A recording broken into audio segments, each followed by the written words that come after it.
এ কি জোনাকি, তুই কখন এলি বলতো?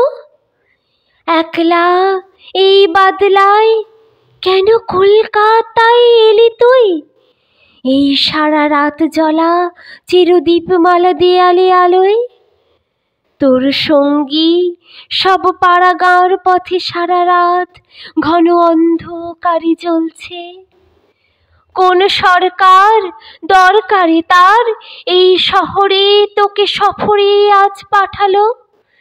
এই চাঁদ তারা ছড়া ছায়া ছেঁড়া চিরদেয়ালি আলোয় এই যে কলকাতার পথঘাট, নেই খাঁখা মাঠ, নেই ঝোপঝাড়, নেই জঙ্গল। তুই ফিরে যা তোর পাড়াগাঁর পচা পুকুরের পাড়ে, থমথমে কালো রাত্রিরে কর ঝলমল জল চঞ্চল।